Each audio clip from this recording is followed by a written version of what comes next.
अस्सलामुअलैकुम नाजरीन, मैं हूं रामीन सैयद और आप देख रहे हैं प्रोग्राम ज़ेरे बहस। नाजरीन, बलूचिस्तान में इंसर्जेंसी की नई और शदीद लहर उस वक्त देखी गई जब अस्करियत पसंद ग्रुप बलोच लिब्रेशन आर्मी यानी BLA ने एक ही दिन में मूसा खेल, मस्तोंग, बोलान और कल्लात में मुख्तलिफ वाक़यात में 40 अफराद को कत्ल कर दिया। नामालूम मुसल्लह अफराद ने मस्तोंग, कल्लात, पसनी और सतंसर में लीवीज़ और पुलिस थानों पर हमले किए। बसों से मुसाफिरों को उतार कर उनके शनाख्ती कार्ड देख कर उन्हें कत्ल कर दिया गया। सिब्बी, पंजगोर, मस्तोंग, तुरबत, बेला और कोयटा में धमाकों और दस्ती बम हमलों की भी इत्तलात मौसूल हुई। मस्तोंग के बाईपास इलाके के करीब पाकिस्तान और ईरान को मिलाने वाला जो रेलवे ट्रैक है उसको भी धमाके से उड़ा दिया गया, जबकि फिर जवाब में सिक्योरिटी फोर्सेज ने भी कार्रवाइयाँ की और 21 दहशतगर्द हलाक कर दिए गए। इसके बाद ये आ जाता है बलूचिस्तान इशू हुकूमत की प्रायोरिटी पर, और कोयटा में एपेक्स कमेटी का एक इजलास होता है जिसमें शहबाज शरीफ इस आज़म का इजहार करते हैं कि दहशतगर्दों से कोई मुज़ाकरात नहीं होंगे और बलूचिस्तान से उनका सफाया करेंगे। 20 अरब रुपए इस काम के लिए मुख्तस भी कर दिए जाते हैं। दूसरी तरफ वज़ीर दाखिला ये कहते हैं कि जो बंदूक उठाएगा उसका बंदोबस्त किया जाएगा, मगर इसमें एक और स्कूल ऑफ थॉट भी सामने आता है जिसकी अक्कासी करते हैं शबली फराज साहब। जब सेनेट में वो ये कहते हैं कि बलूचिस्तान के मसाइल का सियासी हल निकालना होगा और सिर्फ ताकत के इस्तेमाल के नताइज अच्छे नहीं होंगे। तो बलूचिस्तान इशू है क्या, मामलात यहाँ तक कैसे पहुँचे, क्यों आज तक वहाँ अमन कायम नहीं हो सका, और माजी में या आज इस इशू को हल करने के लिए जो अप्रोच ली जाती रही है क्या वो ठीक है, इसी पर बात करेंगे। प्रोग्राम के पहले हमें ज्वाइन कर रहे हैं सीनियर तजियाकार नजमुस साकिब साहब, राव खालिद साहब और साकिब बशीर हमारे साथ मौजूद हैं। आप सभी का बहुत शुक्रिया। नजमुस साकिब साहब, जो वाक़यात अभी रिसेंटली हुए हैं बलूचिस्तान में इंतहाई अफसोसनाक है और समझ यही आता है कि ताकत के अलावा यहाँ पर कोई और हल नहीं है, मगर क्या आप समझते हैं कि मिलिट्राइजेशन के साथ साथ या उसके अलावा सियासी हल भी वक्त की ज़रूरत है?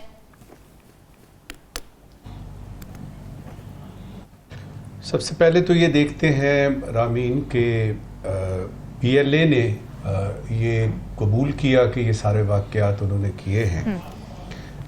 एक ही दिन में इतने सारे वाक़यात। अब ये कि पता नहीं लोगों को पता है कि नहीं कि डॉक्टर अल्लाह नज़र कौन है, क्योंकि वो इस BLA को हेड कर रहे हैं। कुछ गलतफहमियाँ फैलाई गई हैं, कुछ अफवाहें फैलाई गई हैं कि ये BLA के लोग हैं, ये आते हैं फिर पहाड़ों पे चले जाते हैं। किधर से पहाड़ यार, ये तो बलूचिस्तान के जुनूब में, ये तो मकरान का इलाका, साहिली इलाका, इधर से किधर से पहाड़ आ गए। डॉक्टर अल्लाह नज़र हैं तो वहाँ पे डॉक्टर ताज रईसानी भी है और डॉक्टर मुनीर रईसानी भी हैं। उसी बलूचिस्तान में हमें अयूब बलोच भी नज़र आए, फ़कीर बलोच भी नज़र आए। ये वो लोग हैं, आताशाद नज़र आए। ये वो लोग हैं जिन्होंने कि ब्यूरोक्रेसी संभाली, जिन्होंने बलूचिस्तान को बनाने में और आगे ले जाने में मदद दी। क्यों डॉक्टर अल्लाह नज़र ने ये किया? पहली बात, पहला सवाल मेरा ये था। दूसरा ये था, जब मैंने आपने ये बताया ना कि एक ही दिन में लगातार एक तरह के वाक़यात, और फिर उसके बाद मैं पढ़ता हूँ जो BLA से स्टेटमेंट आई है वो जी 35 साल गुजारे हैं इन हरफों को देखते हुए, इन लफ्ज़ों को समझते हुए और कॉमा सेमीकोलन के जो है ना मामलात वो देखते हुए, वो इतनी ज़बरदस्त अंग्रेज़ी लिखी हुई है उसमें। मैं हैरान हूँ ये कौन है बलूचिस्तान में जो अंग्रेज़ी का सूरत हाल है, वो मुझे भी पता है, हम सबको पता है कि क्या लेवल है। मुझे लगता है कि ये प्लानिंग भी बड़े लेवल पे की गई। अभी फ़िलहाल उस दिन की बात कर रहे हैं, ये जो यानी बुख्ती साहब की शहादत के दिन के यानी वक्त ये सारा कुछ हुआ ना, 26 अगस्त। प्लानिंग भी बड़े लेवल की थी और एग्जीक्यूशन भी बड़े यानी लेवल की थी। ये यूं समझिए, मैं इसको कहूँगा ये बलूचिस्तान का 9/11 था। और उसमें क्यों हुआ, कैसे हुआ, उस पर मैं अभी थोड़ा सा यानी कोशिश करूँगा। सबसे पहले मैं गुजारिश करूँगा उन तमाम एक्सपर्ट से जो बलूचिस्तान के बारे में जब बात करते हैं तो यूं करते हैं जिस तरह बलूचिस्तान के मसाइल का सिर्फ उनको पता है। देखिए, हमारी आवाम जो देख रही है ना टेलीविज़न चैनल ख़ास तौर पे, या पढ़ रही है अखबारों में, उनको आप गुमराह मत कीजिए, क्योंकि बलूचिस्तान का मसला जो है ना, मेरा नहीं ख्याल के कुछ 4-5 लोगों के अलावा कोई ये कह सकता है कि उसको सारे एंगल्स का पता है। मैं उनमें शामिल हूँ जो ये कह रहा है कि मुझे पूरा नहीं पता, कुछ हिस्सों का पता है, कुछ चीज़ों का पता है, कुछ चीज़ों का पता करने की कोशिश करते हैं। ठीक है, देखिए, मैंने BLA का बता दिया। जानने की ज़रूरत सबसे पहले ये है कि ये BLA कैसे बनी, किसने बनाई, ये डॉक्टर अल्लाह नज़र कौन है, ये क्यों ताज रईसानी की तरह और मुनीर रईसानी की तरह इसने प्रैक्टिस नहीं की, या ये कौन सा डॉक्टर है, पीएचडी डॉक्टर है, इसने कहाँ तालीम हासिल की, और वगैरह वगैरह वगैरह। दूसरा एंगल इसमें जो नजर आता है ना वो ये जी महरंग बलोच किधर गई जी, महरंग बलोच ये करे, ओ बाबा महरंग बलोच का मामला ही टोटली अलहदा है जी। वो उन मिसिंग पर्सन्स की बात कर रही है, और जब से ये बेला में वाकया पेश आया है तो महरंग बलोच जो है वो थोड़ा सा पीछे हो गई है, वो उनकी पोजीशन ही नहीं है, और उनकी क्या हैसियत बनती है कि वो इसको करें कि जी नहीं जी उनको करना चाहिए, कंडेम करना चाहिए। एक्सक्यूज मी, ये सारी बातें हैं, आप अपने आप से जो है ना वो जिम्मेदारी आप उतार रहे हैं, और आपकी कोशिश ये है कि फौरी तौर पे कुछ हो। फिर हम देखते हैं कि प्राइम मिनिस्टर साहब कहते हैं जी कि ये जो 48th कॉमन है ना, आई होप कि कॉमन का सबको पता है कि इसका मतलब क्या है, कि इनके सारे अफसरान जो है ना वो बलूचिस्तान में पोस्ट कर रहे हैं। ये जो स्टॉप गैप किस्म की है ना, ओमनी बस किस्म के जो मामलात हैं, क्विकली बताऊंगा कि कॉमन का मतलब यह है कि जब CSS आदमी करता है, एकेडमी में जाता है, तो उस साल को, यानी उस साल जो 48 था, इसका मतलब है कि जब से कॉमन सिस्टम शुरू हुआ है तो 48th कॉमन है। अब ये लोग जब जाएंगे वहां पे, जब ये लोग जाएंगे वहां पे, पुलिस में होंगे, कस्टम में होंगे, ज्यादातर जो है वो DC AC लेवल पे ये सारे लोग काम करेंगे। इनको क्या पता लगेगा कि वहां का कल्चर क्या है? वहां पे ब्राह्वी हैं, वहां पे बलोच हैं, वहां पे पश्तून हैं, वहां पे हजारे हैं, वहां पे पंजाबी हैं, वहां पे जो हिंदुस्तान से आए हुए सेटलर्स हैं। और उसमें अगर आप इनकी पंजगूर का जिस तरह आपने जिक्र किया, तुर्बत का जिक्र किया, नोशकी का जिक्र किया, ये इन जगहों पे इनके सारे इलाकाई सिस्टम समझने, 5-5, 6-6 ज़बानें तो आती हैं। यानी सरवर जावेद को जो वहां पे DC था, वो इसलिए कि आप ब्रावी से आप, यानी उसको सिर्फ ब्रावी आती है, जो बलोच है उसको बलोची आती है। लेकिन ये ऐसा इकदाम है, इससे कम से कम एक चीज का अजाला होगा कि वो लोग जो बलोचिस्तान जाना ही नहीं चाहते, ब्यूरोक्रेसी का भी तो मसला है ना, वो लोग वो कहते हैं जी बलोचिस्तान में सिफारिशें लड़ाते हैं और बलोचिस्तान, वो मसला जो है वो इसमें इप्सो फैक्टो हलाल हो जाएगा। अब ये है कि अगर अब आपने अब हल की बात की है, यानी क्विकली मैं 4-5 बातें उसके बारे में भी कर लेते हैं। सबसे पहले यह है कि मसला क्या है? मसला एहसास महरूमी का है। हमें हमारे राइट्स नहीं दिए गए, पंजाब खा गया। अब इसमें कितनी हकीकत है, कितना फसाना है, इसको छोड़ दीजिए, लेकिन ये फीलिंग है, और हर बलोची बलोचिस्तान में रहने वाले में है कि बलोचिस्तान। दूसरा मसला, बलोचिस्तान सबसे ज्यादा अंडर डेवलप्ड है कि नहीं है? ये फैक्चुअली करेक्ट बात है कि वो अंडर डेवलप्ड है। तीसरा ये है कि वहां पे ऐसे नहीं है कि जिस तरह पंजाब में है या सिंध में है, वहां का जो कल्चरल सेटअप है उसमें बलोच, पश्तून, ब्राह्वी, हजारा, पंजाबी, ये सारे लोग जो हैं 6-6, 7-7 ज़बानें इनको आती हैं, ये मिल के रहते हैं, लेकिन इनके कल्चरल हैंगअप्स हैं। इनके कल्चरल आपको समझना पड़ता है कि ये कहां से बात कर रहा है और किस तरीके से बात कर रहा है, और उनसे किस तरीके पे रिस्पॉन्ड करना है।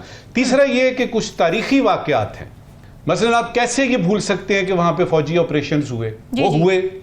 आप ये कैसे भूल सकते हैं कि वो जाम और वो जमालीज और वो जो बुकटी साहब थे जो कि हुकूमत के साथ होते थे, इलेक्शन लड़ते थे, हिसाब किताब, आपने उनको कत्ल कर दिया, यानी बुकटी साहब को।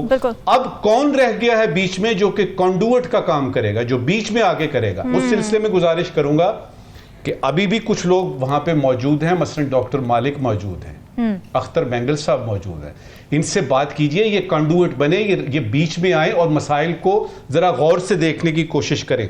फिर आता है जी इल्जामात, ये फलां स्मगलिंग में इन्वॉल्व है, ये फलां स्मगलिंग में इन्वॉल्व है। इल्जामात का जवाब इल्जामात से नहीं देते, कोशिश करते हैं देखने की कि कहीं हमारे अपनों में तो कोई ऐसे नहीं है जो बीच में इन्वॉल्व है। तो उसमें ये नहीं करना कि जी एकदम से गला काट दिया और यानी सर का दर्द भी चला गया और गला भी चला गया। ब्यूरोक्रेसी के बारे में खास तौर पे जानने की बड़ी सख्त जरूरत है कि एक फीलिंग वहां से आ रही है कि वहां पे जो DC, AC और ये जो हमारे ब्यूरोक्रेट्स लगे हुए हैं वहां पे, वो शायद किसी वजह से बेचैन हैं, वो शायद किसी वजह से किसी महरूमी का शिकार हैं और भटक रहे हैं, जिसका कि मैंने बताया कि वो 48th कॉमन पूरा चला जाएगा वगैरह वगैरह। उनसे बात करने की जरूरत है। अच्छा, उसके बाद आते हैं कि ओवरऑल अगर आपने देखना है तो आपने सिर्फ ये देख लीजिए कि जनरल जियाउल हक नाम के हमारे सदर आए थे, जो चीफ भी थे आर्मी के, उनके ज़माने में जो हालात बने और फिर अफगानी यहाँ पे आए, मुझे अच्छी तरह से याद है 1980 में जब मैं था कोयटा में, उस वक्त से लेके अब जब मैं जाता हूं वहां पे तो जमीन आसमान का फर्क है। मैं ये बात कर रहा हूं कैपिटल सिटी की। अब कितने अफगानी हैं जहां जो कि इस वक्त वहां कारोबार में हैं, वो चाय की चैनक से लेके बड़े बड़े आपकी जो क्लॉथ मार्केट्स हैं वो इन लोगों ने ले ली हैं। वो आएंगे तो उनके साथ उनका पैराफर्नेलिया भी आएगा। तो इसका तो हम कुछ नहीं कर सकते। You can not change the past. इसी तरह से जो फौजी ऑपरेशंस हुए वो हो गए। अब ये है कि सबसे पहले रामीन हमने ये देखना है कि बलूचिस्तान की एहसास महरूमी से लेके उनके अंडर डेवलपमेंट होने तक और ये जो आपस के इख्तलाफात हैं इसको हल किसने करना है। बिल्कुल ठीक है राव खालिद साहब, जो फौरी तौर पे मुझे आया ना आपने जी कंप्लीट कर लें आप। बस ये इस वक्त की आखिरी बात इस वक्त जी। सरफराज बुगटी साहब ने बहुत अच्छी बात की जो वहां पे चीफ मिनिस्टर हैं कि किसी बलोच ने पंजाबी को नहीं मारा, हाँ। दहशतगर्दों ने मजलूमों को मारा। ये बड़ी सेन स्टेटमेंट है, लेकिन ये है कि ये फिलहाल है, आपने इसको लेके आगे चलना है। हाँ, और ये कहीं एथनिक मसाइल में ना कन्वर्ट हो जाए, ये बड़ी इंपॉर्टेंट चीज़ है क्योंकि सोशल मीडिया पे इस तरह की चीज़ें बहुत ज़्यादा फैल रही हैं। राव खालिद साहब, जो हथियार उठाए ज़ाहिर है मासूम सिविलियंस को कत्ल करें, उनके खिलाफ ज़रूर ताकत का इस्तेमाल, लेकिन साथ साथ आपको लगता है कि फ्री इलेक्शंस का होना, फिर सरदारों के बजाय मिडिल क्लास और नौजवानों को इंगेज करना जिनकी अब ग्रीवेंसेस बढ़ती जा रही हैं, क्या मार्जिन्स पर ये चीज़ें करना भी ज़रूरी हैं? और क्या ये अप्रोच आपको हुकूमत लेती हुई नज़र आ रही है आगे आने वाले दिनों में? अगर हम यानी बलूचिस्तान का आगाज़ से देखें इस मसले का, तो खानफ कलात से ये शुरू होता है और वो मुतालबा यही था कि हमें ख़ुद मुख्तारी दी जाए। बिल्कुल, एक इंडिपेंडेंस नहीं लेकिन ख़ुद मुख्तारी जो आइन 73 में आपने दी भी जी। लेकिन फिर उस पर उस तरह से अमल नहीं हुआ। भुट्टो साहब ने भी ऑपरेशन करा दिया वहाँ पे जी, बिल्कुल। तो बात ही वहाँ से शुरू होती है और वहीं पे आके ख़त्म होती है। रिप्रेजेंटेटिव जो वहाँ के हैं या रहे हैं या थे या होंगे, वो उस तरह से कंट्रीब्यूट भी नहीं कर पाए और उस तरह से उनको इख्तियारात भी नहीं मिले। 50 से आप वहाँ पे कोई ना कोई 2, 4, 10 साल बाद कुछ ना कुछ हो जाता है। जनरल ज़िया का कहा नजम साहब ने, वो एक दौर था आपका जिसमें थोड़ा सा आपने बेहतर किया क्योंकि आपने सारे स्टेक होल्डर्स को जो भी डिप्राइव्ड थे या भागे हुए थे या सबको इकट्ठा करके बिठाया और बात की। उसके बाद जरदारी साहब ने ये काम आगाज़ हकूक़ बलूचिस्तान के नाम पे $100 बिलियन का पैकेज दिया और चीज़ें ठीक की। लेकिन मसला ये हुआ है कि थ्रू आउट हम जब ये सारे करते गए, उसमें एक बड़ा फैक्टर जो है वो जो हम दूसरों की जंगें लड़ने में मसरूफ़ रहे, उसमें हमारे बहुत से डायनामिक्स, इंटरनल डायनामिक्स बहुत चेंज हुए। ये जिसमें टेररिज्म का जो एक अफरियत है वो उसमें से बरामद हुआ, मंशियात असला वगैरह अपनी जगह पे, लेकिन उसमें टेररिज्म का जो अफरियत निकला है जी, उसको हमने सिर्फ अफ़गानिस्तान के कॉन्टेक्स्ट में या रूस के कॉन्टेक्स्ट में 80s में और लेटली 9/11 के बाद उसमें देखा। जबकि ये एक तरह से पूरी तरह एक बिजनेस है, इसमें असला भी है, पैसा भी है, स्मगलिंग भी है, सब कुछ उसमें आ जाता है। उसके साथ साथ दूसरी गलती जो हमने ट्राइबल एरिया में की 9/11 के बाद, जो वहाँ के मलक्स और लुंगी बर्दार्स थे उनको बेख्तियार कर दिया और वहाँ पे ये टेररिस्ट ग्रुप आहिस्ता आहिस्ता जोर पकड़ते गए और वो टेररिस्टों की आबाजगाह बनता चला गया। यही बलूचिस्तान में हमने गलती की, सरदारों को हमने मार्जिनलाइज कर दिया, साइड लाइन कर दिया। मुशर्रफ साहब के दौर में जो बी एरियाज थे 90% को ए एरिया जब किया गया, लेवीज बुनियादी तौर पर सरदारों के अंडर काम करते थे, उनके बंदे होते थे, वो पैसे लेते थे, लोकली रिक्रूटेड होते थे, बंदों को जानते थे, सारे लोगों को समझते थे, तो उनके साथ वो करते थे। वो बगैर सोचे समझे किया गया, अच्छा स्टेप था, वो होना चाहिए, अभी भी होना चाहिए, उसको ए एरिया होना चाहिए और पुलिस और सारी पुलिसिंग वगैरह प्रॉपर जैसे पूरे पाकिस्तान में हो रही है वहाँ पे भी होनी चाहिए। हमने 2003 में पहले उसको ए एरिया किया, 2010 में हमने वापस कर दिया, अभी 2019 में फिर हमने उसको 3 डिस्ट्रिक्ट को फिर एरिया किया। बगैर सोचे समझे हम किए जा रहे हैं और पुलिस की अगरचे ट्रेनिंग हो रही है, लेकिन वहाँ लोकल नहीं है, वो वहाँ उस इलाके को समझने वाले नहीं है, उन लोगों को समझने वाले नहीं है, उन लोगों के मिजाज को समझने वाले नहीं है। टाइम एंड अगेन हम जो जंगों में फंसे रहे, हमने ये कोशिश ही नहीं की, हमने ये देखा ही नहीं कि ये किस तरह से चीज़ें जा रही हैं।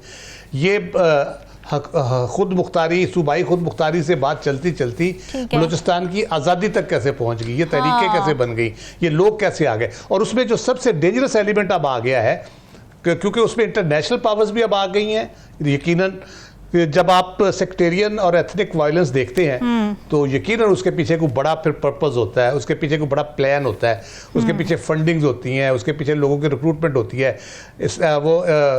इस्लामिक खुरासान की हमने बात की थी, ISK की, वो रिक्रूट कर रहे हैं लोगों को यहाँ पे BLA के।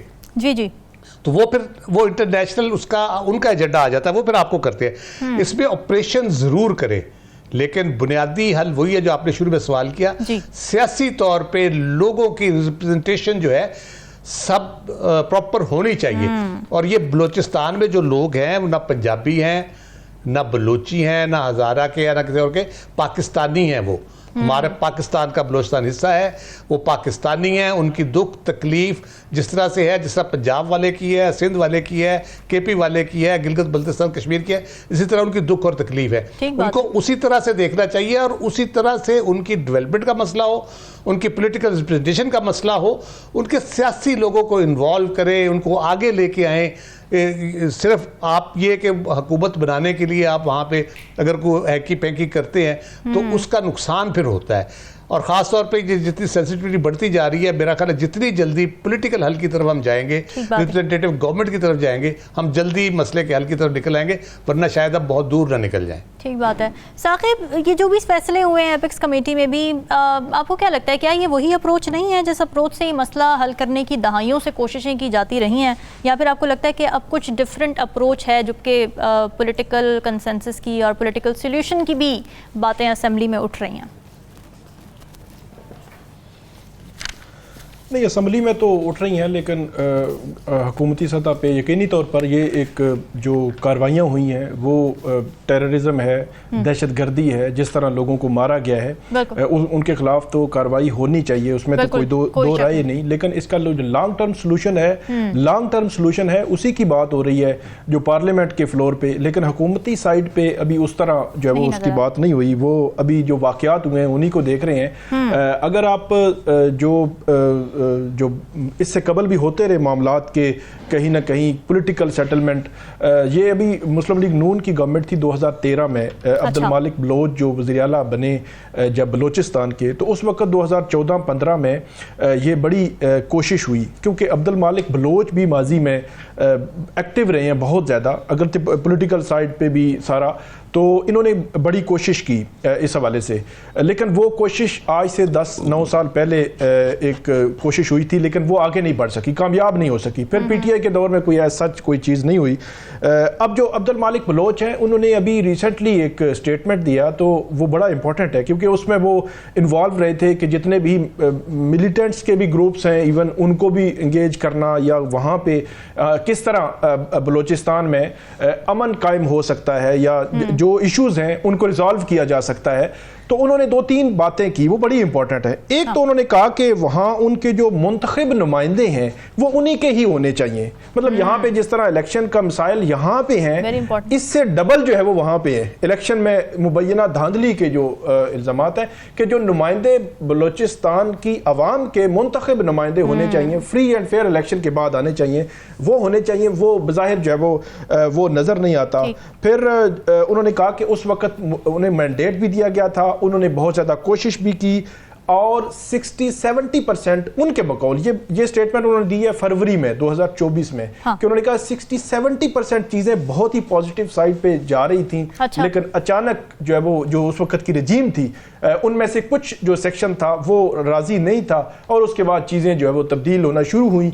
और उसके बाद फिर आपने देखा कि वो बाप पार्टी भी बन गई, आसिफ अली जरदारी साहब जो है वो पेश थे, और उसके बाद मुस्लिम लीग नून की हुकूमत ख़त्म हुई वहाँ पे, और बाप पार्टी की गवर्नमेंट आ गई, और उसके बाद चल आज तक इसी तरह का सिनेरियो है, पता ही नहीं चलता वहाँ पे एक्चुअली गवर्नमेंट है किसकी। मतलब मौजूदा जो वज़ीर आला है ये निगरान वज़ीर दाखिला थे, और अचानक पता चला कि इन्होंने जो है वो वजारत ख़त्म की और पीपल्स पार्टी में शामिल हो गए, और अचानक पता चला वो मेंबर भी बन गए और वज़ीर आला भी बन गए पीपल्स पार्टी की तरफ से। तो इससे आप अंदाज़ा लगा सकते हैं कि कितनी मजबूत उनकी एफिलिएशन होगी पीपल्स पार्टी के साथ। तो इसलिए जो वहाँ की मुंतखब जो नुमाइंदे हैं वो चीज़ों को बेहतर अंदाज में आगे लेकर चल सकते हैं। मिसिंग पर्सनस का मसला बहुत अहम है, इसको बेशक जिस एंगल से मर्जी देखा जाए, लेकिन एक अहम मामला है, उसको रिजॉल्व करने की ज़रूरत है। उसको अगर तो उसमें से कुछ लोग मिलिटेंट्स हैं, इस किस्म की दहशतगर्दाना जो कार्रवाइयाँ हैं वहाँ पे भी मुलविस हैं, उनको भी आइडेंटिफाई किया जा सकता है। और दूसरी तरफ अगर नहीं है तो ये एक बैड इमेज जो है वो वहाँ पे जाता है। वहाँ के जो वसाइल हैं, उन वसाइल के हवाले से तासुर ये है कि उन में बलूचिस्तान को हक नहीं दिया जाता, एहसास महरूमी है, मादनी वसाइल में हिस्सा उनको मिलना, बेरोज़गारी है, फिर बलूचिस्तान को उस तरह पोर्ट्रे नहीं किया जाता जो है वो नेशनल लेवल पे जिस तरह किया जाना चाहिए। वहाँ पे जो है वो गुर्बत भी बहुत ज़्यादा है। तो ये इतने इश्यूज हैं जो दिन ब दिन मेरा ख्याल में चीज़ें बढ़ती ही जा रही हैं, कम नहीं हो रही। और इसी वजह से अब देखें कि अभी जो वाक़यात हुए, ये पिछले 4-5 माह में मुख्तलिफ जगहों पे गाड़ियों को रोका जाता है, ID कार्ड चेक किए जाते हैं और मार दिया जाता है। ये खौफनाक है। इसको कम से कम गवर्नमेंट को बड़े पैमाने पर कोई ऑपरेशन या कोई कार्रवाई करनी चाहिए और साथ साथ पॉलिटिकली भी चीज़ों को लेकर चलना चाहिए। बिल्कुल ठीक है, साइमल्टेनियसली दोनों को लेकर चलना चाहिए, बहुत इंपॉर्टेंट है। नाजरीन, डिस्कशन का सिलसिला जारी है, वक्त तो एक ब्रेक का, स्टे विद अस।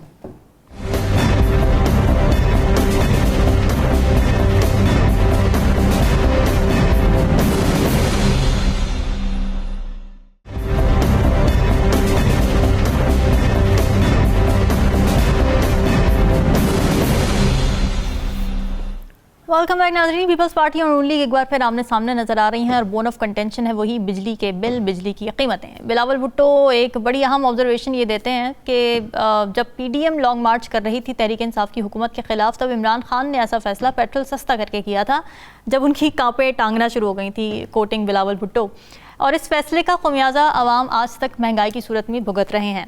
तो उनका भी कहना है कि अब ना तो लॉन्ग मार्च है, ना ही अदम एतमाद है, तो फिर जो फैसला किया गया है पंजाब हुकूमत की जानिब से 14 रुपये रिलीफ देने का बिजली के बिलों में पंजाब की आवाम को, ये फैसला समझ से बालातर है।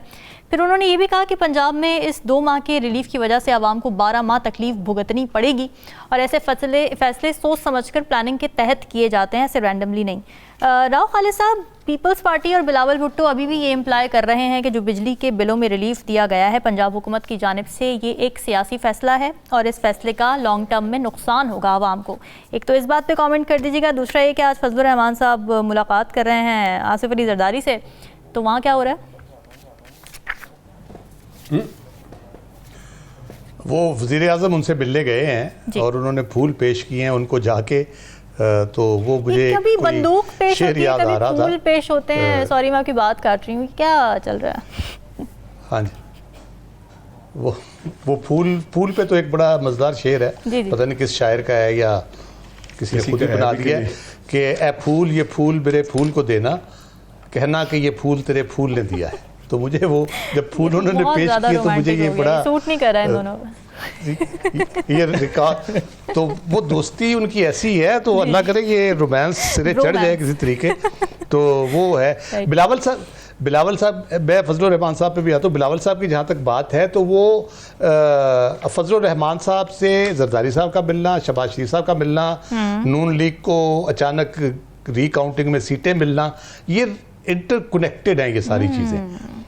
ये लग ये रहा है कि जो ये कॉन्स्टिट्यूशनल पैकेज की बात कर रहे हैं, हो रहा है, नहीं हो रहा, नहीं होगा, अभी पता नहीं है, क्या पता हम करें ना करें, तो वो सारी बातें जो है ना वो अपनी जगह पे उनकी तस्दीक तरदीद या जो भी वो उस सीगा राज में रखना चाह रहे हैं चीज़ें, लेकिन ये जो चीज़ें ये लग रही हैं बज़ाहिर कि ये उसी तरफ जाने की कोशिश की जा रही है और जरदारी साहब और नून के दरमियान ये दौड़ लगी हुई है कि कौन पार्लियामेंट के अंदर 2/3 मेजॉरिटी इकट्ठी करके देता है। अच्छा, ये दौड़ क्यों लगी हुई है, उससे आपको ये चीज़ समझ आएगी कि इसका मतलब है कि बड़ी सौदेबाजी हो रही है कि जो ये काम कर पाएगा ये करना है काम, और जो ये कर पाएगा उसका रिवार्ड क्या होगा। मैंने पहले भी एक दफ़ा जिक्र किया था कि शायद बिलावल वज़ीर आज़म की दौड़ में शामिल होना चाह रहे हैं, तो उनको कोई पंजाब में को जो वो चाह रहे हैं वो उस तरह से उनको मिल जाए या वो चीज़ें मिल जाएं। तो ये बार बार जो मौलाना साहब के दरवाजे पे जाके जो सजदा रेजी हो रही है, तो उसमें कोई बात तो है, क्योंकि मौलाना इस बात, ये हम इससे अखज़ कर सकते हैं। नहीं, सियासी स्टेबिलिटी देखिए उनका ये ताल्लुक नहीं है इन चीज़ों से। अच्छा। क्योंकि हम देखते PDM 1 हो PDM 2 हो, उन्होंने अपने फायदे के लिए किया जो भी किया, और उसमें उन्होंने सियासी साख अपनी बर्बाद कर ली और मजीद किए जा रहे हैं। इसलिए उनका ये कहना कि वो कोई सियासी तौर पे अपना कुछ हासिल करना चाहते हैं या वसूल करना चाहते हैं, कोई अवाम के नुक्ता नज़र से कुछ करना चाहते हैं, तो फिर हमें पता चलता कि वो अवाम की बात कर रहे हैं बैठ के, वो रिलीफ की बात कर रहे हैं। वो 14 रुपए का अगर पंजाब ने दिया तो उनके साथ बैठ के बात करें कि मिल के कुछ करते हैं, फेडरल गवर्नमेंट भी है तो IPPs का हल निकालते हैं, महंगाई कम करते हैं, ताकि कुछ सियासी साख भी बचे, उनके अवाम में पजीराई भी हो, कोई बेहतरी की सूरत भी निकले। इस तरफ तो वो आ ही नहीं रहे। वो बात बैठ के अपने अंदरूनी खलफशार जो है या अंदरूनी जो मसाइल हैं, अपनी सियासी जमात के फ़ायदे के लिए, अपनी ज़ाती फ़ायदे के लिए, उहदों के लिए ये बात की जाती है अंदर बैठ के जो होती है। हाँ। तो उससे उनको सियासी इस्तेहकाम हो ना हो, उनको इससे कोई गरज नहीं है। उनको ये है कि हमारा दिहाड़ी ठीक लग रही है, चलता रहे मामला इसी तरह से, और मजबूरी ये है कि ये सेटअप चलाना मजबूरी इसलिए भी है कि कोई जेल में एक बंदा बैठा है, कहीं वो बाहर ना आ जाए, वो एक खौफ बाहर हर वक्त तारी है इनके ऊपर। मुश्तरका तो ये असल मसाइल इनके ये है। जी बिल्कुल एग्जैक्टली। उसके साथ साथ अब देखें उसमें बहुत जो इंपॉर्टेंट रोल प्ले कर सकते हैं, मुझे एक बात की समझ नहीं आती, भैया नवाज शरीफ साहब बहुत इंपॉर्टेंट रोल प्ले कर सकते हैं। उनके फजलुर रहमान साहब से बड़े ज़ाती ताल्लुकात इस किस्म के हैं कि वो अगर फील्ड में आए इस किस्म के किसी मिशन के लिए, जिसमें अगर कॉन्स्टिट्यूशन अमेंडमेंट है, कोई और मसाइल हैं इस तरह के, तो वो बहुत अच्छा रोल प्ले कर सकते हैं। वो क्यों खामोश बैठे हैं? वो बिल्कुल साइड पे होकर बैठे हुए हैं। वो एक आध उन्होंने प्रेस कॉन्फ्रेंस की, वो 14 रुपए वाली, उसके बाद फिर वो खामोश है। कंडोलेंस का एक मैसेज उनका आ गया बलूचिस्तान पे, वो तो जाहिर है, वो तो ऑब्वियसली, हाँ तो वो तो लंदन जा रहे हैं। तो उससे मुझे याद आ रहा था, पहले वो गए थे इलाज कराने, कुछ 4 साढ़े 4 साल बाद आए थे, तो अब जाएंगे तो वो ना हो कि अब कि हम बिछड़े तो शायद कभी ख्वाबों में मिले, तो वो इस किस्म का कुछ सिलसिला ना हो जाए। तो उनकी खामोशी मुझे ये लगता है कि वो या खुद को नहीं, मेरी बिल्कुल ख्वाहिश नहीं है। अच्छा। इतना बड़ा लीडर, इतना एक्सपीरियंस लीडर, 3 दफ़ा पाकिस्तान का वज़ीर आज़म जो रहा हो, मैं चाहता हूँ पाकिस्तान के अंदर उसको अपना सियासी किरदार बहुत भरपूर तरीके से अदा करना चाहिए। बिल्कुल। अगर वजारत उज़्मा नहीं मिली, उनके भाई बैठे हैं, तो उस पर उनको नाराज़ होकर या रूठ के नहीं बैठ जाना चाहिए। बलूचिस्तान की सूरत हाल है, उसमें बलूचिस्तान में उनके बहुत अच्छे मरासिम है सब लोगों से, डॉक्टर मालिक से लेकर, और उन्होंने बहुत अच्छा काम किया जब डॉक्टर मालिक को वहाँ चीफ मिनिस्टर बनाया, तो वो सब कुछ कर सकते हैं। मुझे नहीं समझ आती कि वो बहुत बददिल हो गए हैं, बहुत मायूस हो गए हैं सिर्फ अपनी ज़ाती वजूहात की बिना के ऊपर। तो ये तो को अच्छा शगुन नहीं है, हमारी सियासत के लिए भी अच्छा शगुन नहीं है कि इतना बड़ा लीडर बिल्कुल गोशा नशीनी इख्तियार कर ले और वजह भी ना पता चले आपको कि क्या वजह क्या है। हुकूमत में है भाई, आप चीफ मिनिस्टर, आपकी बेटी है मरीम साहिबा, ठीक है, तो आपके मसाइल क्या हैं? तो ये इश्यूज हैं। ये जहाँ तक इनकी लड़ाई है, ये नूरा कुश्ती, ये बुनियादी तौर पे अपनी अपनी सौदेबाजी का तरीका है करने का, वो किस तरह से होती है, किस तरह से तय पाती हैं चीज़ें, ये अब देखने की बात है। लेकिन नजमुल साकिब साहब, ये जो बिलावल भुट्टो कह रहे हैं कि क्यों ज़रूरत पड़ गई इनको इस तरीके से प्राइसेस स्लैश करने की, 14 रुपए जो किया पंजाब हुकूमत ने, और इसका तो लॉन्ग टर्म में बहुत बुरा असर पड़ेगा मईशत पे, और इसकी एग्जांपल वो दे रहे हैं PTI के दौर में जो पेट्रोल की प्राइसेस स्लैश की गई थी। तो आपको ये कंपैरिजन मुनासिब लग रहा है बिलावल भुट्टो का? बिलावल भुट्टो साहब का ये कंपैरिजन मुनासिब है जहाँ तक कि पीपल्स पार्टी का ताल्लुक है, और जहाँ तक उस आइडिया का ताल्लुक है कि बाबा जब हम माने थे कि शहबाज शरीफ साहब प्राइम मिनिस्टर बनेंगे तो उसके साथ हम ये भी माने थे कि कुछ अरसे बाद हमारा साहिबजादा जो है बिलावल भुट्टो जरदारी जिसका नाम है, उसकी भी बारी आएगी। ज़रा नोट कीजिएगा, होता ये कि अब से कुछ बरस बाद शायद हमें वो कागज़ का टुकड़ा मिले या कुछ लोग बताएं जी असल में जो ये दोनों पार्टियां इकट्ठी हुई तो बादिल नखास्ता हुई, नंबर 1, नंबर 2 मसलहतन हुई। आप तसव्वुर में ला सकते हैं कि अगले इलेक्शन है जब कभी भी होंगे तो उसमें पीपल्स पार्टी और मुस्लिम लीग नून मिलके इत्तेहाद करके ये इलेक्शन लड़ेंगे। ये अभी दस्तों गिरेबान थे, अभी दस्तों गिरेबान फिर हो जाएंगे। लेकिन ये वाला जो अरसा है PDM वाला और ये वाला अरसा, ये तो मसलहतन है, बादल नखास्ता है। देखिए ये जो अभी बात हुई है ना कि जी पहले जरदारी साहब के पास गए थे, आपने कहा वो बंदूक तोहफा दिया, अभी जो है वो प्राइम मिनिस्टर यानी बकलम खुद वहाँ यानी तशरीफ लेके गए हैं और फूल लेके गए हैं। जब बादल छाए हुए हो ना रामीन, जी और ये हो कि जी बड़ी तेज की बारिश होने वाली है, तो हर किसी को अपनी अपनी छतरी की फिक्र होती है। और दूसरी तरफ जब ये पता लगे कि शायद इन बादलों में से पीटीआई का कुछ सूरज ही ना कहीं तलू हो जाए, तो सिचुएशन पूरी सामने आ जाती है। याद रहे कि जो मौसम की पेशगोई करने वाला इदारा है ना, महकमा मौसमियात जी, उसने खुल के बताया नहीं है कि बूंदाबांदी होगी, गरज बरस होगी, कि एकदम से सूरज निकलेगा।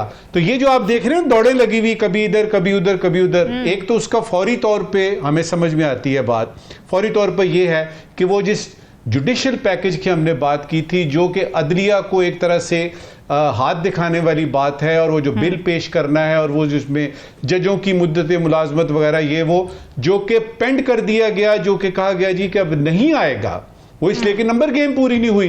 तो ये तो सीधा सीधा से नंबर गेम पूरी करने वाली बात है। मौलाना साहब को जिसने मना लिया वही मुकद्दर का सिकंदर होगा। लेकिन इसका नतीजा क्या निकलेगा? क्या देखिए, मौलाना साहब हैं इस वक्त बहुत ज़्यादा यानी रंजीदा भी हैं, संजीदा भी हैं, और थोड़े दुखी भी हैं। जो उनके साथ आपने पीडीएम में किया, उनको आपने कहा जी हम आपको सदर बनाएंगे, वो भी नहीं बनाया, और एक तरफ से पीछे कर दिया।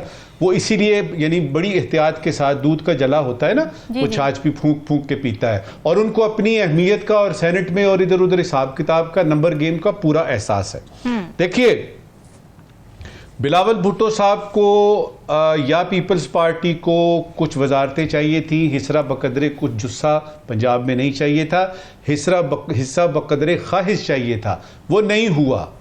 लिहाजा ये सारी जो है यानी चपकलिशियां आपके सामने आ रही हैं, आमने सामने हमें नजर आ रही हैं। ये कभी भी आमने सामने से हटी नहीं थी। मसलहतन हटी, मसलहतन साथ आई, और बादले नखास्ता साथ हैं, और ज्यादा देर तक साथ चलती हुई नजर नहीं आती। साकिब, ये बिजली के बिलों का मामला तो खैर टसल बना हुआ है नून लीग पीपल्स पार्टी के दरमियान, ये भी, इस पे भी ज़रा आप बात कीजिएगा, लेकिन साथ ये भी बताएं कि बिजली के बिलों में कोई रिलीफ मिला भी है आवाम को पंजाब की? अभी जो बिल आ रहे हैं उसमें जो रिलीफ है वो हुकूमत पंजाब कह रही है कि वो रिलीफ मिलेगा अभी अगस्त और जो सितंबर के जो बिल हैं उनमें। ठीक है। जहाँ तक बात है पीपल्स पार्टी और मुस्लिम लीग नून की, उसमें जो बिलावल भुट्टो जरदारी हैं, कल पब्लिकली भी उन्होंने पंजाब हुकूमत के इस फैसले को तनकीद का निशाना भी बनाया, और ज़राए ये भी बताते हैं कि जो शहबाज शरीफ साहब हैं उन तक भी ये उन्होंने गिला एक शिकवा जो है वो पहुंचाया है कि ये जो फ़ैसला वफाक ने करना था, फिर उन्होंने कहा कि ये इत्तेहादी हुकूमत है, इत्तेहादियों के साथ मिल के वफाक ने जो फ़ैसला करना था वो पंजाब ने कर दिया है, और बाकी सूबों को अलग कर दिया है, और बाकी सूबों की पोजीशन अलग है। अब ज़ाहिर सी बात है, पंजाब ने ये फ़ैसला किया है तो अब सिंध की आवाम भी पूछती होगी उनसे कि, और हक रखती है पूछने का कि अगर पंजाब के आवाम को ये रिलीफ मिल सकता है या इस्लामाबाद के आवाम को रिलीफ मिल सकता है तो सिंध के आवाम को रिलीफ क्यों नहीं मिल रहा। तो एक तो उन्होंने वो बात की, उन पे जो है वो उन्होंने फिर पब्लिकली भी इसका इजहार किया और तनकीद की, और दोनों तरफ से बयानबाजी भी हुई।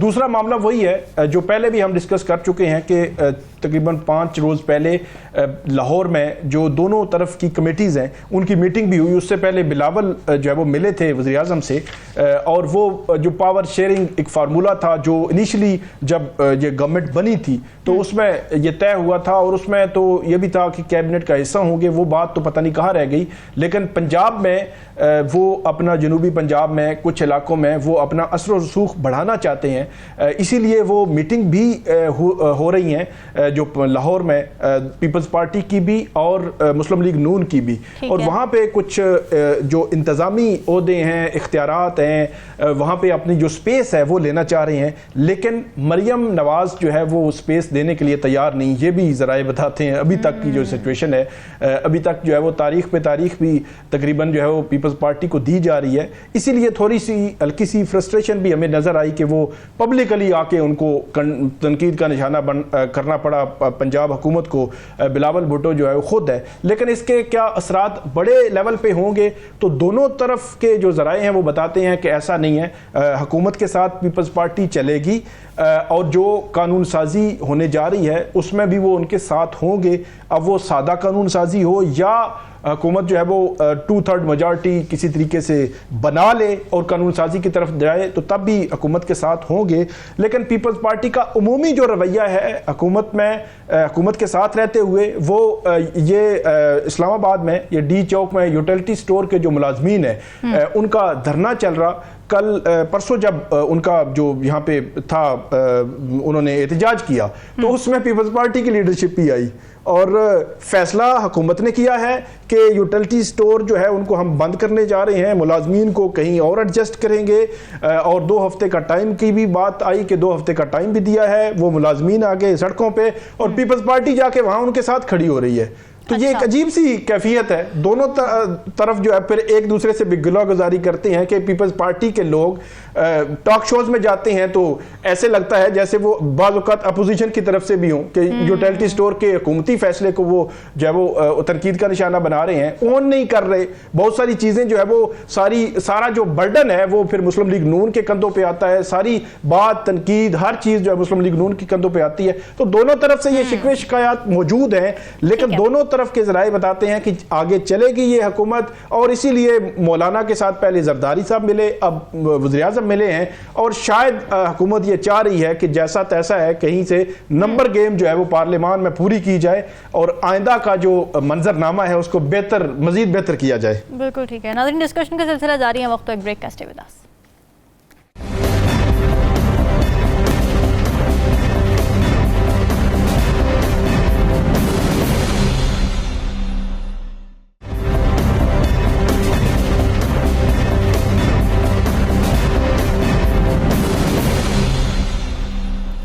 वेलकम बैक नाज़रीन। मुआशी फ्रंट से अच्छी खबरें आ रही हैं। आलमी क्रेडिट रेटिंग एजेंसी है मूडीज़, उसने पाकिस्तान की क्रेडिट रेटिंग 1 दर्जा बेहतर कर दी है।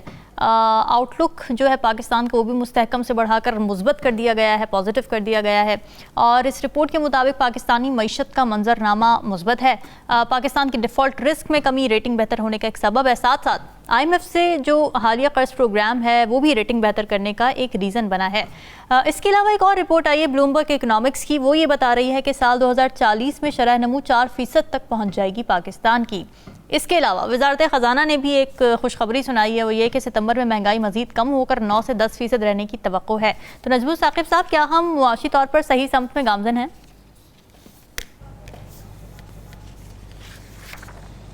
नहीं है। अच्छा, और मैं बताता हूं कि क्यों नहीं है और क्या हो रहा है और क्या होना चाहिए। देखिए, सबसे पहले तो खुशी की बात, आपको पता है ना कि मैं खुशखबरियां ढूंढता रहता हूं। जी प्लीज। खुशी की बात यह है कि 1 माह में 2 मुस्तनद एजेंसियों ने, जिसमें फिच और आपकी ये मूडीज शामिल हैं, उन्होंने कहा है कि जी बीमारी नहीं गई लेकिन थोड़ा सा अफाका हुआ है। अच्छा, सिम्टम्स कम हुए। अच्छा, वो अगर मैं टेक्निकल ज़बान में बोलूँगा, क्योंकि हमारे जो देखने वाले हैं वो बेचारे होते हैं कि यार ये किस किस्म की टेक्निकल यानी ज़बान शुरू हो गई है। हाँ। तो मैं उसको आसान अल्फाज में ये बताना चाहूँगा कि एक कैटेगरी यूँ समझिए कि ये वो लेवल है जहाँ पे कि पाकिस्तान बिल्कुल खुशहाल मौजूद है। पाकिस्तान इस वक्त यहाँ पे मौजूद है, तो इस वक्त उसकी जो एक्सटर्नल सूरत हाल, फाइनेंशियल सूरत हाल, कैश उसका फलाना, वो इधर आया है। तो ये वाला गैप है, ये अभी मौजूद है। तो CAA3 से CAA2 हुई है। अब मैं इसकी टेक्निकलिटीज में नहीं जाता, लेकिन जो इसका लुबे लुबाब है वो फटाफट आपके नाजरीन को बताता हूँ।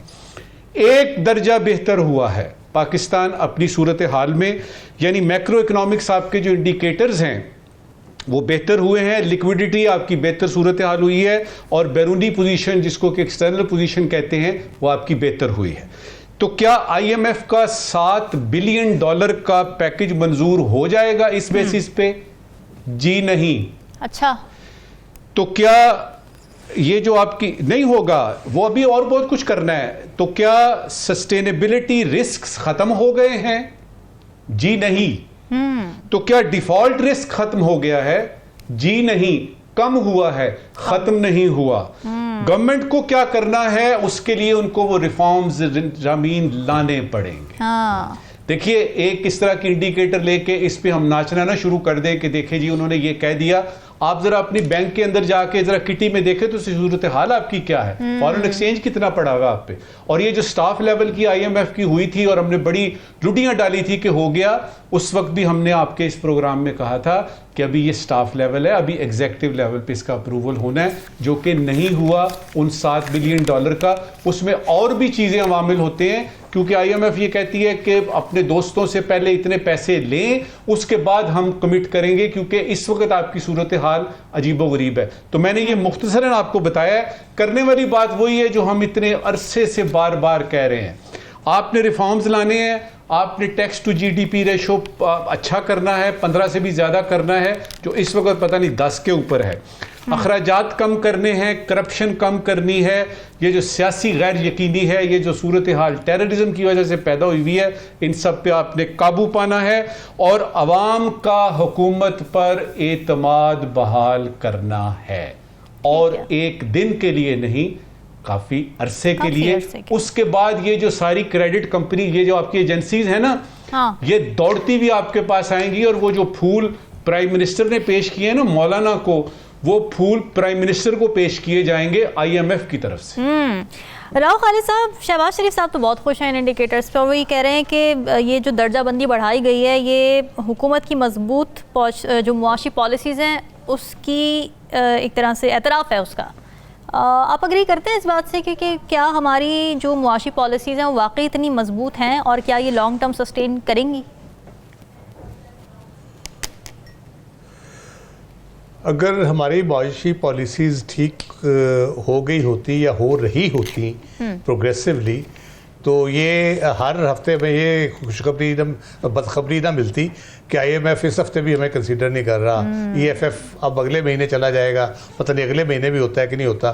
फिर उसके डिले होने के जो नुकसान है वो अपनी जगह पे हैं। खुश होना चाहिए अगर आप कर रहे हैं, लेकिन वो सिर्फ एक एस्पेक्ट के बारे में बात हो रही है। उसमें CAA2 जो है 3 से होना, वो ये पॉजिटिव नहीं होता। CAA1 भी इवन नेगेटिव कैटेगरी में आता है, वो उसको पॉजिटिव नहीं कहा जाए। लेकिन अनसिक्योर्ड जो डेट था हमारा, जो पेमेंट के हवाले से इनसिक्योरिटी थी या हम समझते नहीं हो सकेगा, उसमें इम्प्रूवमेंट हुई है कि वो अब बेहतर होगी और डिफ़ॉल्ट थोड़ा सा दूर चला गया हमसे। अच्छा। जो एक डिफ़ॉल्ट का ख़तरा कहा जा रहा था। लेकिन बाकी शोबे में मजमूई जो मुआशी सूरत हाल है ओवरऑल, अगर हम बात करें, ब्लूमबर्ग का आपने हवाला दिया, ब्लूमबर्ग का बड़ा वो ख़तरनाक इसलिए है कि आपकी वो प्रिडिक्ट कर रहे हैं कि आपकी जो GDP ग्रोथ है वो 2040 तक 4% तक मैक्सिमम जाएगी। इसका मतलब ये है कि आपकी जो इकोनॉमिक एक्टिविटी है वो बहुत ऑर्डिनरी किस्म की होगी, को बहुत ज़्यादा नहीं होगी, और उसमें जॉब जनरेशन, एम्प्लॉयमेंट जनरेशन नहीं हो सकती। आप जब 6 या 6.5 या 7 पे जाते हैं, फिर आपकी जॉब जनरेशन होती है। 4 से ऊपर आप जाते हैं ना, 1% तो 50 लाख जॉब्स की होती है, फिर 1% 1 करोड़ की हो जाती है। इस तरह से आपकी फिर जॉब जनरेशन होती है और एक्टिविटी, इकोनॉमिक एक्टिविटी फिर जोर पकड़ती है अच्छी खासी। दूसरी बात वो कर रहे हैं कि, और उसकी वो बुनियादी बात वही करे जो नजमुल साहब ने की, उन्हें क्योंकि स्ट्रक्चरल रिफॉर्म्स जो है वो उस तरह से इंप्लीमेंट नहीं कर पा रहे, उस तरह से कर नहीं पा रहे। IMF का प्रेशर ज़रूर है, लेकिन जो एक पॉलिटिकल विल होनी चाहिए करने की या कोशिश नज़र आनी चाहिए, वो नहीं नज़र आ रही। तो उसकी वजह से करप्शन का एक एलिमेंट है। फिर उसके बाद जो तीसरा एलिमेंट है वो जियोपॉलिटिक्स का है, जिसमें वो रिपोर्ट ब्लूमबर्ग में जो रिपोर्ट शाया हुई है उसमें ये कहते हैं कि जियोपॉलिटिक्स ये है कि अमेरिका के अफ़गानिस्तान से निकलने के बाद अमेरिका का पाकिस्तान में इंटरेस्ट वो नहीं रहा, जिसकी वजह से दीगर मसाइल के साथ साथ इन्वेस्टमेंट का एक बड़ा इशू है। 2027 तक आपकी 0.5% इन्वेस्टमेंट आ सकती है, पॉसिबल है, अगर आपके इन्वायरमेंट ओवरऑल ठीक रही तो वो मसाइल है। तीसरी रिपोर्ट है एप्सॉस की, पाकिस्तान का एक है जो ग्लोबल मार्केटिंग के बारे में असेसमेंट करता है अवामी राय की बुनियाद के ऊपर। उनका कहना है कि जो ऑप्टिमिज्म है ना वो बहुत तेज़ी से ड्रॉप हुआ है लोगों के अंदर। अच्छा, 1 आउट ऑफ 10 ऑप्टिमिस्ट है। 11% तकरीबन आप कह लें, 10 या 11% लोग समझते हैं कि पाकिस्तान में महंगाई कम हो जाएगी, पाकिस्तान की माशी सूरत हाल ठीक हो जाएगी। 90% ये समझते हैं कि ये ठीक नहीं होगी। तो उसके हवाले से आप देख लें कि अवाम के अंदर जो एक होना चाहिए, एतमाद होना चाहिए, अवाम को यकीन होना चाहिए कि यार 6 महीने बाद, 4 महीने बाद चीज़ें ठीक हो जाएंगी। को, वो फिर लोग काम करते हैं, लोग मेहनत करते हैं, लोग इन्वेस्टमेंट करते हैं। तो अगर उनके अंदर ही ये एतमाद नहीं है तो इंटरनेशनल इदारे जो हैं वो किस तरह से आप पे फिर उस तरह से भरोसा करेंगे और एतमाद करेंगे और आपको सपोर्ट करेंगे। तो ओवरऑल माशी सूरत हाल है वो इस तरह की नहीं है कि हमें बहुत ज़्यादा खुश होना चाहिए, लेकिन हमें मायूस भी नहीं होना चाहिए। कोशिश सही डायरेक्शन में करने की ज़रूरत है। ये पॉलिटिकल पार्टी जितनी है अपने ज़ाती फ़ायदे शायद इधर सियासी मसाइल वगैरह सुप्रीम कोर्ट को टाइट करने की बजाय या बाकी चीज़ों करने की बजाय इन चीज़ों पे तवज्जो दे। खुदारा ये पाकिस्तान की सालमियत और बका का मामला है। अगर आपकी माशी सूरत ख़राब होती है तो आपसे फिर कुछ भी कंट्रोल नहीं हो पाएगा। साकिब, आपको क्या लगता है ये रिपोर्ट्स क्या बता रही हैं हमारे इकोनॉमी के बारे में, या जो इंडिकेटर्स है ग्राउंड पर इकोनॉमिक इंडिकेटर्स हैं जो आवाम से डायरेक्टली लिंक करते हैं, क्या वो इतने खुशाइंद हैं जितने खुश शहबाज शरीफ साहब हैं इन रिपोर्ट्स को देखकर? नहीं, रिपोर्ट को देखकर वो तो खुश चलें उनका होना बनता है, लेकिन आवाम कितनी खुश है वो तो एक अलग जो है वो सवाल है। फरवरी में ये जो मूडीज़ की जो रेटिंग एजेंसी की थी रिपोर्ट, उन्होंने उसको बरकरार रखा था इसको, और ख़ास तौर पर अभी जो जो मुस्तहकम से मुस्बत की तरफ जो हुआ है ये दर्जा बंदी हुई है, इससे कम से कम जो डिफ़ॉल्ट करने का जो रिस्क है, जिस तरह बताया नजमुल साकिब साहब ने, कि वो जो है वो कम हो गया है। ये क्योंकि जो दर्जा बंदी है उस तनाजुर में एक पॉजिटिवली आप देख सकते हैं, लेकिन इसका जो नीचे तक असरात नज़र आना या आवाम का खुश होना, वो तो मेरे ख्याल में एक बहुत लंबा सफ़र है। उसको तो गवर्नमेंट को ये स्टेबल रख के चलना पड़ेगा। अभी रिसेंटली आप देखें कि बहुत ज़्यादा टैक्सेस भी लगाए गए और भी बहुत सारी चीज़ें हुई। वो IMF के साथ जो थे मुआहदा था, IMF के जो पैकेज है पाकिस्तान का, उसके साथ वो लेकर चल रहे हैं, तो उसके डेफिनेटली असरात ओवरऑल मईशत पे तो नज़र आ रहे हैं, लेकिन अवामी सतह पर तब भी नज़र आएंगे जब मुल्क में बहुत सारी चीज़ों के साथ साथ जो सियासी इस्तेहकाम है वो भी ज़रूरी है, और जो रिफॉर्म्स हैं वो बहुत लाजिम है। इसके अलावा गवर्नमेंट के इनिशिएटिव बहुत ज़्यादा जो डिफरेंट है, जो अपने अखराजात में कमी वाला जो उन्होंने कहा था उस पर काम करना, मल्टीपल चीज़ें हैं, उन पे काम करने की ज़रूरत है। मुस्तकिल बुनियादों पर करेंगे तो ये चीज़ें मेरे ख्याल में आगे बढ़ेंगी, मईशत बेहतरी की तरफ जाएगी और आवाम उसके समरात देखेगी। लेकिन अभी तक ऐसा लगता नहीं है कि एक लॉन्ग टर्म, क्योंकि आवाम को तो कोई एतमाद नाम की वो चीज़ नहीं है कि कोई ऐसा लेवल भी आएगा कि ये चीज़ें जो है वो पॉजिटिव चलना शुरू हो जाएगी निचली सतह पर। ये जो वो एतमाद है जो हुकूमत को देने में कुछ वक्त तो लगेगा, लेकिन मुस्तहकम तरीके से इस्तेहकाम होगा पॉलिटिकली भी, हर लिहाज से, तब भी ये जो है वो पॉजिटिवली हम देख सकते हैं। साकिब, ज़ाहिर हम ये देखते हैं कि बातें की जाती हैं, अज़ाइम का इजहार किया जाता है इकॉनमी को लेके कि जी इकॉनमी हमारी प्रायोरिटी पर है, मगर क्या आप ये देख रहे हैं कि अमली इक़दामात नज़र नहीं आ रहे उस लिहाज से जितनी प्रायोरिटी पर इकॉनमी थी हुकूमत की जब हुकूमत संभाली शहबाज शरीफ साहब ने, जिस तरह से उन्होंने बोला, तो प्रैक्टिकली क्या नज़र आ रहे हैं कोई इक़दामात इस किस्म के, या फिर प्रैक्टिकली हम ये देख रहे हैं कि दूसरे फ्रंट से ज़्यादा खुले हुए हैं कि जलसा किसको करने नहीं देना और कॉन्स्टिट्यूशनल पैकेज कौन सा लेकर आना? जी, प्रैक्टिकली अगर देखा जाए तो जब से ये अप्रैल 2022 से ऑनवर्ड देखें हम, तो मुश्किल फ़ैसले गवर्नमेंट जो वो कर रही है मईशत के लिए। अच्छा। अभी भी जो आपने रिसेंटली देखा, जो ताजरों ने हड़ताल की है, मुल्क भर में हड़ताल की है, तो ताजर बरादरी को टैक्स नेट में लाना ये सबसे मुश्किल जो है वो काम है, और उस पर बहुत ज़्यादा रेजिस्टेंस भी है। अभी उन्होंने एहतजाज किया है, मुल्क भर में मजीद एहतजाज करेंगे। अब देखना ये है कि हुकूमत क्या कहाँ तक जो है वो ठहरती है। अभी तक तो वो रुके हुए हैं कि उनको किसी न किसी उस टैक्स नेट में लाएंगे और उस पर कमिटेड हैं। तो फैसले मुश्किल होते हैं, फिर उसके बाद रेजिस्टेंस भी आती है, तो मेरे ख्याल में उस पर मुश्किल फ़ैसलों को लेकर चलना फिर यही है कि मजबूत मईशत फिर तभी होगी। वगरना अगर आप ये कहें कि जो तनख्वाहदार तबका है उससे तो आपने टैक्स कलेक्शन करनी है, उस पर सारा बर्डन डालना है, और ताजर जो है उसको जो है वो नहीं देना, तो फिर ये जो एक तासुर है मेरे ख्याल में ये फिर एक नेगेटिव तासुर जाता है। अब हुकूमत का इम्तिहान है कि वो इसको कैसे टैकल कैसे करती है सारे मामले को। बिल्कुल ठीक बात है। नजमुल साकिब साहब, क्या सवालात लेकर आए हैं आप नाज़रीन के लिए? शुक्रिया रामीन। एक ज़रूरी सवाल है और एक गैर ज़रूरी सवाल है। नायब वज़ीर आज़म और फॉरेन मिनिस्टर मोहतरम इसहाक डार ने एक खुशखबरी दी है। फरमाया कि वज़ीर आज़म मोहम्मद शहबाज शरीफ शबाना रूज़ काम कर रहे हैं और ये कि मईशत उनकी लीडरशिप में बहाल हो जाएगी। मईशत उनकी अच्छा। लीडरशिप में बहाल हो जाए। ज़रूरी सवाल ये है कि माहिरीन का ये ख्याल है कि अगर दयानतदारी से चलें तो कम से कम 10 साल मईशत को बहाल होने में लगेंगे। ये माहिरीन का ख्याल है। अच्छा, ज़रूरी सवाल ये है कि वज़ीर आज़म मोहम्मद शहबाज शरीफ के अगले 10 साल तक इस ओहदे पर रहने का इंतज़ाम हो गया है कि नहीं? ये सबसे इम्पोर्टेंट सवाल है। गैर ज़रूरी सवाल, अगर अंदरूने खाना पीटीआई की कोई डील नहीं हो रही तो हुकूमत वक्त के कुछ अहम किरदार इतने घबराए हुए क्यों हैं? हाँ बिल्कुल ठीक है नाजरीन, ये सवालात आपके लिए छोड़ के जा रहे हैं। फीडबैक ज़रूर हमें दीजिए इजाज़त। अल्लाह हाफ़िज़।